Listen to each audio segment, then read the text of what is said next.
Saya politisi dan saya katakan politik itu nggak penting.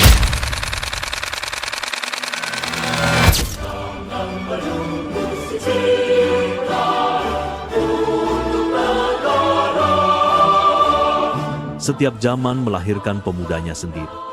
Ada yang berjuang dengan suara, ada yang bergerak dengan karya, dan ada yang bertahan dengan harapan. Dari jalanan kota besar hingga sudut-sudut desa, semangat muda selalu menemukan caranya menyala. Ini adalah kisah tentang energi yang tak pernah habis, tentang keberanian yang tak pernah padam, tentang semangat untuk terus berjuang. Seperti kata Soekarno, berikan aku 10 pemuda, niscaya akan kuguncangkan dunia. Politik itu nggak penting di tangan mereka yang tidak tepat. Karena harga beras, infrastruktur, bahkan kerusakan lingkungan kita ditentukan dari kebijakan politik. Jadi, betapa pentingnya kesadaran politik bagi kita semua. Karena buta terburuk adalah buta politik.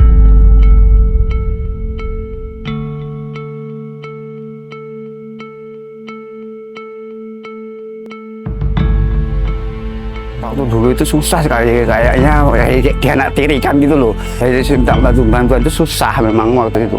Ya benar-benar mementingkan keluhan-keluhan masyarakat. Apa yang menjadi program pemerintah masyarakat betul tersalurkan dengan adanya bantuan nyata. Tentunya banyak yang terbantu kita. Hal-hal masalah pembangunan yang kita usulkan ya, sebagian besar terrealisasi. Apa yang dijanjikan bukan janji-janji pasti. Ya, memang saya belum pernah dapat bantuan dari pemerintah. Baru kali ini saya dapat bantuan dari pemerintah, yaitu dari Pak Rahmat Darmawan. Saya hadir bertemu dengan mereka gitu, memfasilitasi mereka, membuatkan proposal seperti bantuan yang hari ini kita berikan.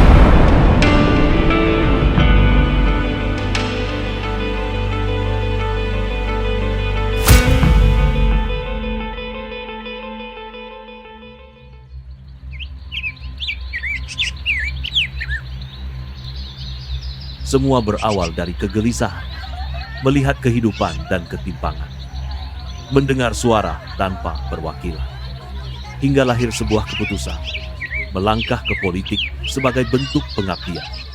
Pernah oleh bantuan nggak pemerintah? Pupuk? Biar pernah dulu. Bahari, kalau yang belakang-belakangan ya paling ada. Bahari, Aturan banyak. saking lawas itu Pak Bahari. Jenenganku kasihan. Engkau dibantu tuh kokna kompor.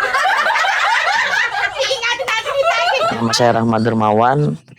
Saya kelahiran Samboja 15 Mei 1991. Kalau Rahmat itu memang mulai kecil, itu memang saya akui terus terang aja Mas, itu beda sendiri di antara kakaknya atau adiknya. Dia itu kalau mulai kecil itu memang hal apa aja itu seolah-olah itu dia tuh mau ngerti, mau tahu gitu nah Mas, mau bisa.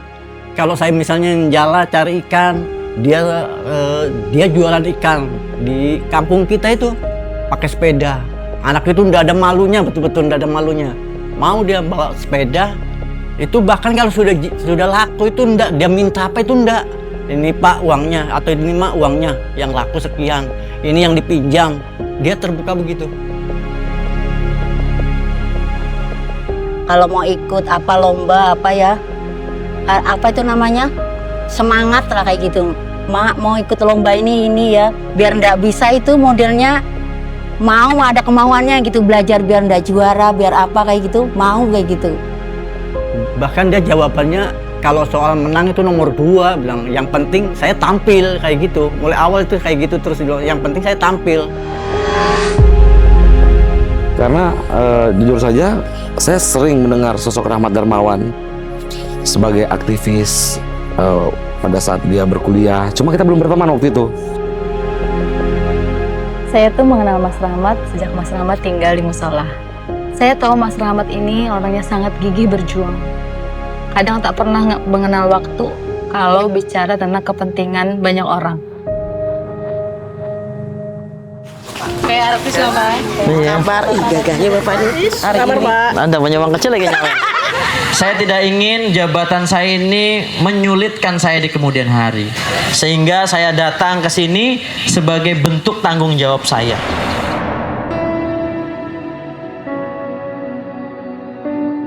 Seorang Rahmat Dermawan ketika awal saya ketemu, ya memang walaupun usianya masih muda, beliau punya kemampuan berpikir yang luar biasa kalau menurut saya. Bu Rahmat punya semangat yang cukup kuat, kemudian strong, ya, strong leader bahkan hari ini.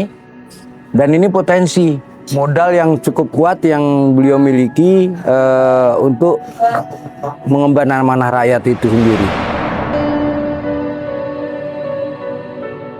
Saya ini kan banyak waktu saya habis ya di jalan ya, berorganisasi, kemudian fokus juga, kemudian mendampingi Pak Haji Rendi sebagai staf Wakil Bupati, sebagai tenaga ahli juga di DPRD Provinsi Kaltim, sehingga tidak ada waktu saya berpikir pada kerja-kerja politik praktis. Saya melihat dia sangat mampu waktu itu. Jadi tidak ada pilihan lain untuk Rendi Solihin waktu itu selain mengajak Rahmat, dan kalau dia tidak mau saya harus paksa. Momennya itu pada saat Pak Samsun dan Pak Haji Rendi Solihin menawari saya untuk nyalek tahun 2024. Nah, PDI Perjuangan sebagai partai yang besar dan juga partai yang membutuhkan darah-darah segar para kalangan muda, aktivis-aktivis muda. Kemudian saya mengusulkan Rahmat Dermawan untuk dicalonkan menjadi calon anggota legislatif DPRD Kabupaten Kutai Kartanegara di Dapil Samboja, Muara Jawa, dan Sanga-Sanga. Jujur saya ragu ya, kemudian tidak percaya diri masuk gelanggang politik dan ikut pemilu ini, terus terang saja ya, karena diremehkan tadi ya. Banyak orang menganggap saya ini belum pantas ya mencalonkan diri.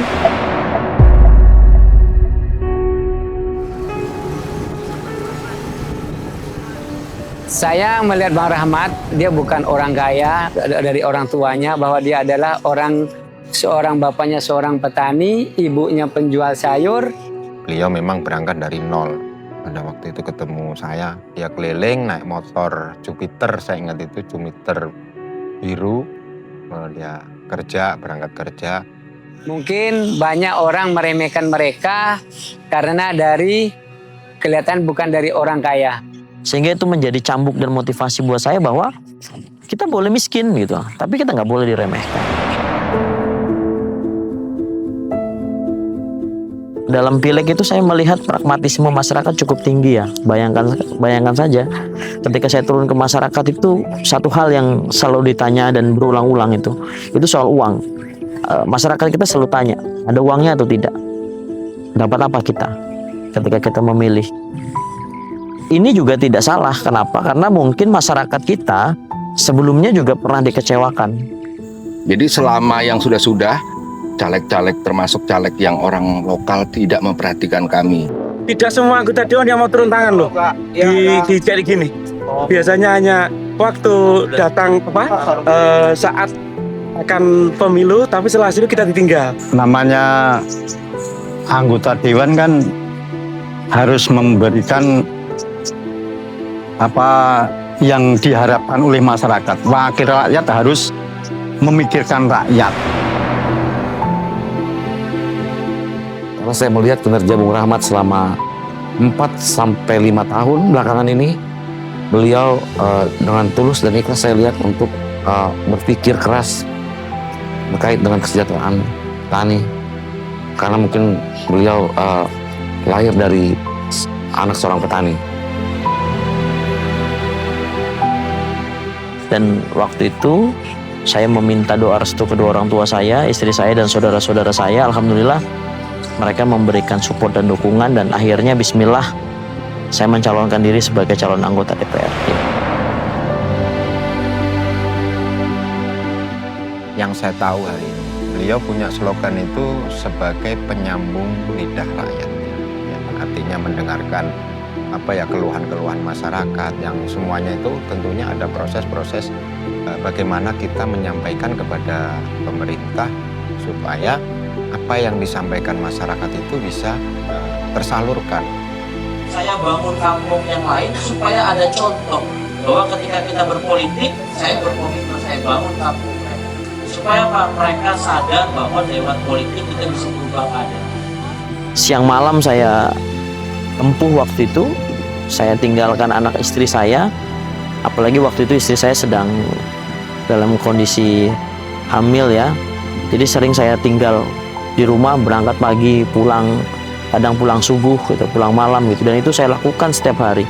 Saya ulang-ulang terus pertemuan-pertemuan dengan masyarakat untuk memberikan keyakinan bahwa orang yang akan dia pilih ini akan kembali dan mempertanggungjawabkan pilihannya dengan membawa program kepada mereka ke depan. Jadi saya cuma berpesan, pemimpin yang baik itu lahir dari rakyat yang baik.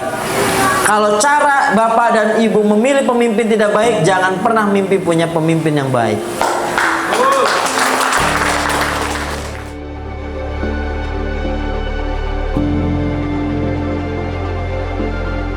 Sudah tidak canggung lagi dengan rakyat, banyak program-program yang bisa dikerjasamakan dengan rakyat, dan alhamdulillah beliau pun juga mendapatkan mandat dari rakyat untuk menjadi penyambung lidah rakyat di DPRD Kabupaten Kutai Kartanegara. Alhamdulillah 7.980 suara ya, masyarakat Samboja Muara Jawa Sanga-Sanga memberikan amanah buat saya.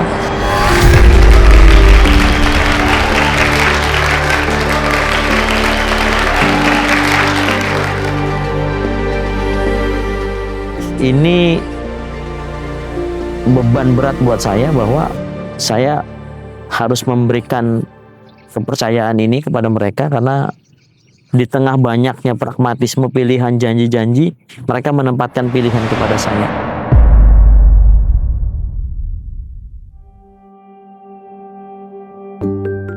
Pengabdian tak berhenti pada perencanaan, hidup dalam kerja dan tindakan, menyatu dengan kebersamaan, mendorong kesejahteraan melalui pendampingan, hingga manfaat benar-benar dirasakan dalam kehidupan. Tugas beratnya bukan ketika pemilu, tugas beratnya adalah ketika kita terpilih. Bagaimana orang yang sudah memilih kita itu tidak kecewa. Bayangkan kita masuk ke sebuah desa, masuk ke sebuah tempat yang memang selama ini tidak pernah terjangkau gitu infrastruktur desanya gitu. Jalanannya rusak, irigasinya, belum lagi kondisi alam kita banjir. Nah itu kan perlu banyak terobosan-terobosan untuk kita bisa mengakses bantuan-bantuan tersebut gitu. Saya nelayan Pak, udah berapa puluh tahun baru sempat sekali, pernah sekali juga dapat. Tahun berapa itu terakhir? Lama dah Pak. Nanti kita bantu pelan-pelan. Pak, tergantung kalau disuruh mampir ya kan? Sehat kah? Alhamdulillah sehat. Panjang umur. Alhamdulillah. Lawas kada kesini, jadi mau ku cek nih mana lagi yang kurang kan? Udah dapat bantuan jembatan lah. Iya, makanya kita mau cek nih kurangnya berapa. Habis papannya ke atas Pak. Oh naik. Kalau kada kesini aku ada tahu, ada jembatan miring-miring kayak gini kan? Tinggal roboh. Pak? Wah. Alhamdulillah masih ngecek mendatangi, masih ingat. Dicek aja. Nah makanya aku datang ke sini mau ngecek betul bujurnya jembatan udah tuntung belum, ternyata belum, masih panjang nih sisanya. Berapa banyak? Mendadak sih. Itu kemarin kan yang justru aku mendadak, kalau kada mendadak takut dibawa iwak ke Jepang aku nih. Takut aku nanti dibawain iwak, udang gitu nah. Sebelum ada Pak Rahmat di sini banyak janji.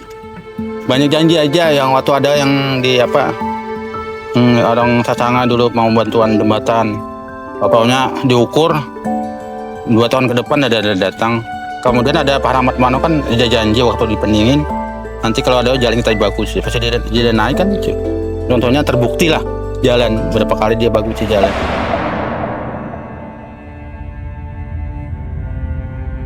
Saya kira tuh waktu itu kiranya nggak akan turun lagi ke sini, nggak pernah datangi lagi. Sekalinya sudah naik masih aja mendatangi kami yang jauh-jauh di pelosok, membantu kami yang susah ini, masyarakat yang susah. Dikira tuh kan waktu datang itu hanya ada maunya aja untuk pemilihan. Ternyata enggak. Memang si Din tuh naik jadi DPR itu untuk membantu masyarakat. Pahamkan sejauh ini, ku yang lama di sini menjagamu tak patah hati. Sedia aku sebelum hujan, apa yang kau butuh ku berikan. Kemanapun tak akan kau temukan yang siapkan bekalmu di peperangan. Jika tak setara, maafkan, memang sebegitunya aku.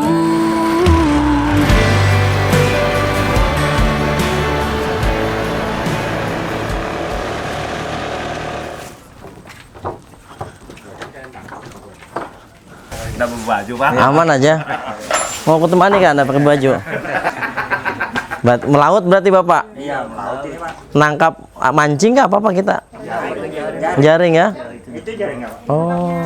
Pak. Mau berangkat kah? Parkir di sini semua sudah? Terima kasih bantuannya, Pak. Alhamdulillah. Berarti kan bermanfaat ini kan? Pak, betul, Pak. Tanggung. Nanti kalau dananya masih memungkinkan kita luasin lagi, ya kan?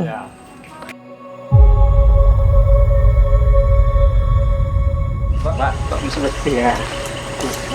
Jadi di RT berapa? RT 18. RT 18 kebutuhan jalan kita yang rusak parah berapa ruas jalan? Ada? Ya kalau masalah yang masih rusak parah ada 3 gang. 3 gang. Ya, mudah-mudahan untuk kedepannya bisa dilanjutkan lagi, Pak. Iya, betul. Dari awal kita istilahnya masalah belum dia jadi sudah kepada warga masyarakat dia baik selalu pada kita. Menjamin istilahnya untuk apa yang dijanjikan, bukan janji-janji pasti. Saya ngeliat juga Bung Rahmat sudah setelah menjadi anggota DPRD cukup aktif, konsisten memperjuangkan aspirasi rakyat. Saya mau bilang saya pesimis dia akan bisa melanjutkan aktivitasnya sama seperti hari ini. Karena yang saya lihat sudah baik sekali. Reses di 3 titik, dia ngambil 6 titik. Ketemu masyarakat hampir setiap minggu. Tidak banyak anggota DPRD terpilih itu melakukan hal serupa. Karena apa? Karena kita tahu setiap kita bertemu, setiap kita turun ke lapangan, pasti akan bawa PR pulang. Oh, ramenya Bang. Ketemu lagi, alhamdulillah. Alhamdulillah silaturahmi. Alhamdulillah. Alhamdulillah ketemu lagi. Alhamdulillah. Sehat semuanya, Bu. Betul, Pak. Bapak waktu pertemuan di situ waktu pertama kali datang, Pak. Nah, ini saya bukan tapi saya nagih janji. Enggak apa-apa. Nah, saya harus diingatkan, Pak. Dalam arti gini, ini kan baru yang depan, Pak. Nah, untuk selanjutnya saya minta diperhatikan untuk diaspal, Pak. Nah, jadi Pak, saya bisa merealisasikan peningkatan jalan pengaspalan itu sepanjang jalanan tersebut masuk kategori prioritas untuk ditingkatkan badan jalannya menjadi pengaspalan. Kalau nggak bisa, ya kita berat saya. Iya. Ya. Belusukan itu bagi saya adalah obat gitu, ketemu masyarakat itu adalah obat gitu kan. Menjadi pengingat buat saya bahwa kehadiran saya, keberadaan saya itu ya tidak lain tidak bukan karena mereka gitu. Manfaat silaturahmi itu pertama nambah rezeki, nambah teman, ya kan. Yang kedua nih nambah berat badan. Karena setiap pertemuan itu dikasih rezeki makanan, jadi nambah berat badan. Saya diingatkan terus karena amanah yang saya jalankan ini kalau tidak diingatkan saya nanti lupa, atau saya nanti hilaf menjalankan, makanya saya minta diingatkan terus. Jadi saya sering turun begini supaya saya sering-sering diingatkan, oh ternyata ada jalanan yang rusak, oh ternyata ada soal banjir, oh ada UMKM belum dibantu. Nah, dengan saya turun begini kan saya jadi tahu Bu, ternyata ada persoalan begini yang harus kita bantu selesaikan. Alhamdulillah saya jadi tahu kan Bu ya, ada Gang Sulawesi.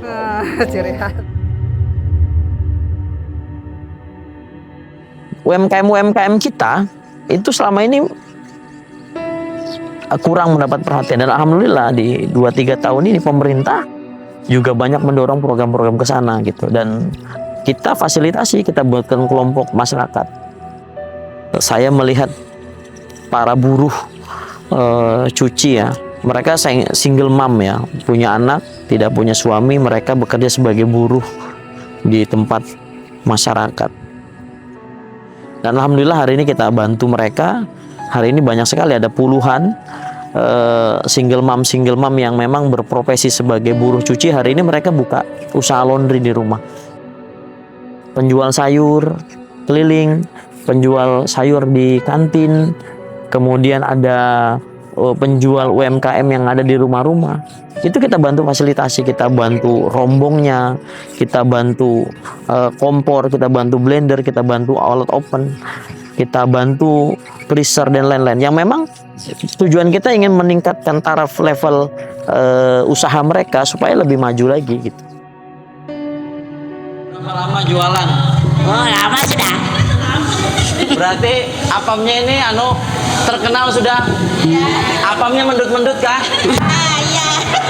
Kayak omnya menduk.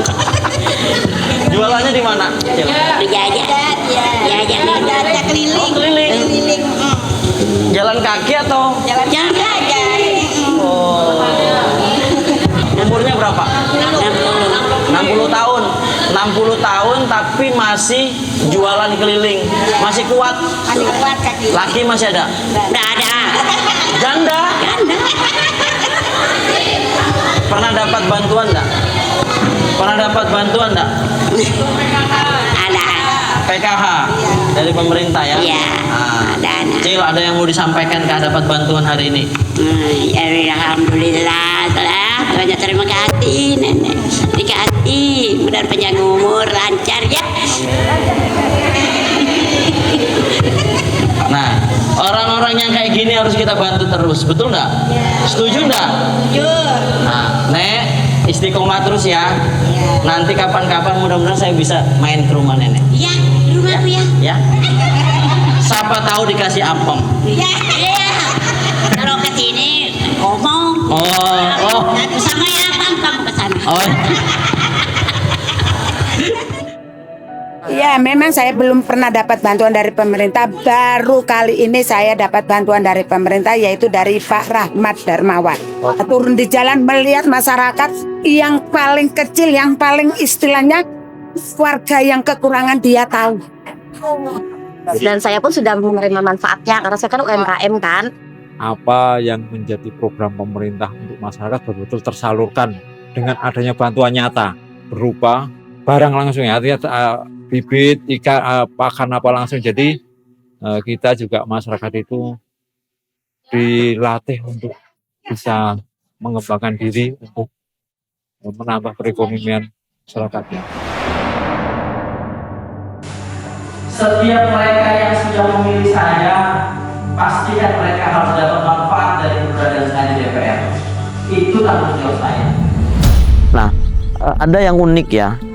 Selama ini profesi pertukangan itu nggak pernah terpikirkan gitu. Kita berpikir tukang ini kan juga adalah masyarakat kita juga yang harusnya profesinya ini kita support gitu. Alhamdulillah tahun 2024-2025 ini kita bertahap ya memberikan bantuan kepada orang tua kita yang berprofesi sebagai tukang. Kita bantu alat sarana prasarananya, tam, gergaji, kemudian ada bor, cangkol, gerobak dan lain sebagainya, kita bantu. Bantuan itu kemudian memberikan motivasi buat orang-orang tua kita bahwa ternyata mereka juga diperhatikan. Saya melihat petani itu seperti orang tua saya sendiri. kebanyakan petani kita kan mereka tidak punya pendidikan ya, status sosial yang rendah, sehingga banyak disepelekan ya. Bagaimana mungkin mereka bisa mengakses bantuan pemerintah? Ya, membuat proposal usulan saja mereka tidak bisa. Saya hadir bertemu dengan mereka gitu, memfasilitasi mereka, membuatkan proposal seperti bantuan yang hari ini kita berikan. Kita bantu, kita fasilitasi pupuknya, alsintannya, dan bibit-bibit dan lain sebagainya. Ini kita bantu, sehingga kita punya kewajiban untuk memberikan support dan dorongan moral kepada mereka melalui program-program. Jadi kita ada di Desa Karyajaya. Jadi Desa Karyajaya ini sebagian besar wilayahnya itu masyarakatnya juga banyak beraktivitas sebagai petani dan peternak.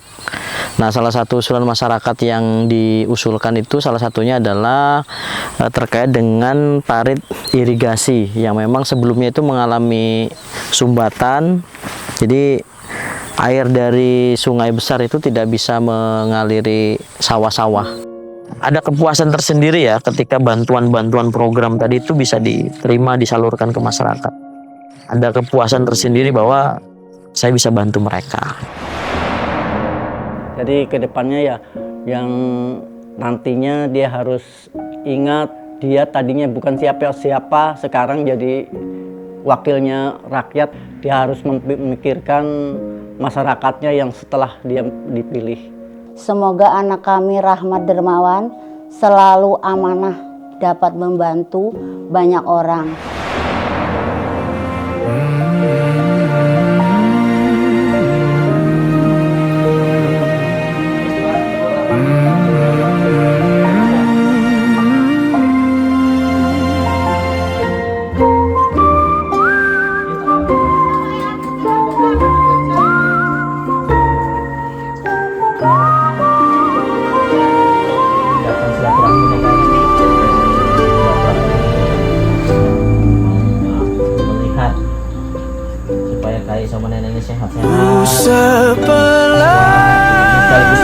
Air mataku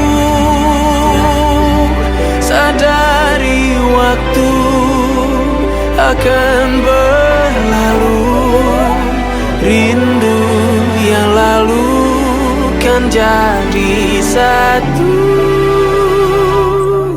Senyumlah bersamaku, sabarlah menunggu, kita akan bertemu di ruang baru. Kita akan bertemu di ruang baru. Ya, sampai ini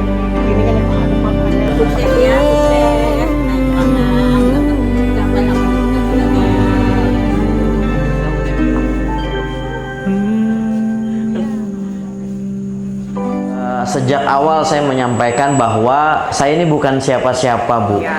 Ya, Bu ya, saya bukan siapa-siapa. Saya hadir berdiri di sini ya karena keterpanggilan ibu-ibu memberikan mandat dan kepercayaan kepada saya. Setiap pemimpin, setiap anggota DPR pun harusnya melakukan hal yang sama. Kenapa, Bapak dan Ibu sekalian?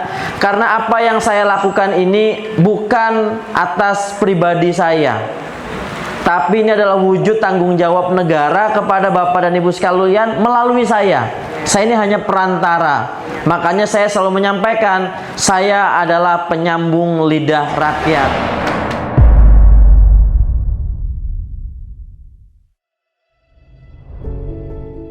Di setiap pilihan tersimpan harapan akan pemimpin yang jujur dan berpengetahuan, yang bekerja dengan akal dan ketulusan. Namun, semua itu berawal dari kesadaran.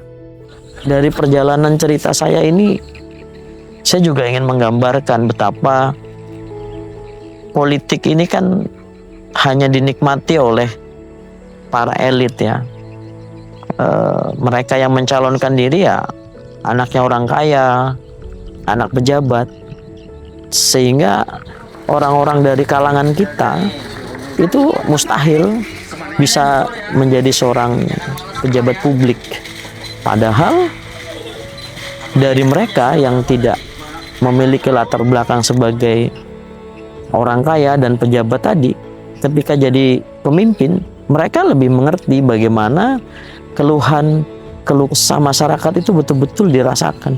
Karena mereka mengalami betul-betul bagaimana mereka tidak mendapatkan perhatian dari negara. Sehingga kehadiran saya waktu itu memotivasi semua bahwa kita harus bersatu.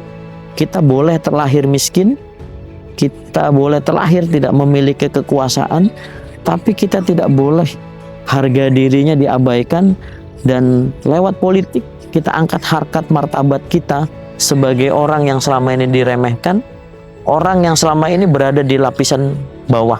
Itu harus punya pemimpin dan harus bisa mewakili mereka ketika nanti menjabat.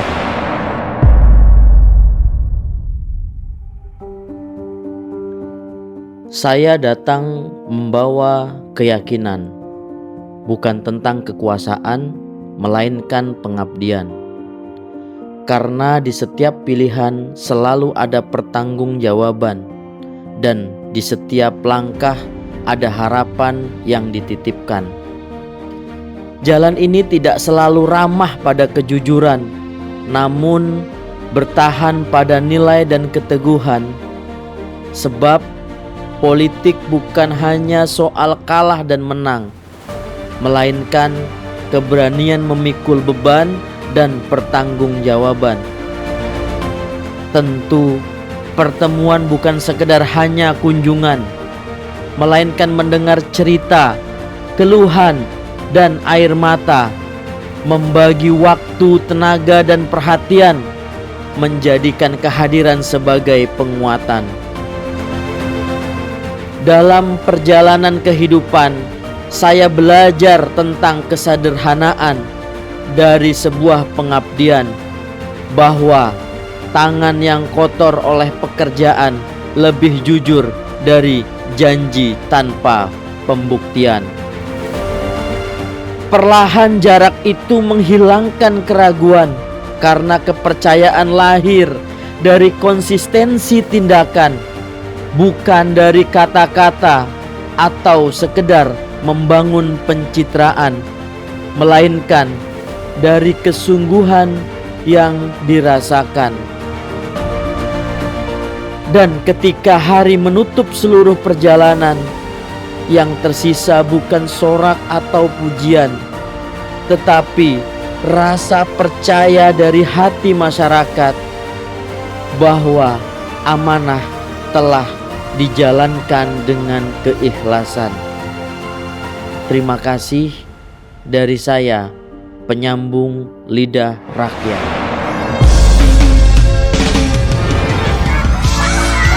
Film ini adalah refleksi, pengingat Rahmat Dermawan sebagai seorang pribadi dalam pengabdian. Film ini juga diharapkan jadi pengingat bahwa pemilu dan politik bukan hanya soal uang, tapi memilih figur kepemimpinan dalam mewakili aspirasi. Semakin banyak kepemimpinan yang lahir dari rakyat dengan kemampuan memimpin yang baik, maka potensi kemajuan sebuah daerah akan semakin cepat terjadi.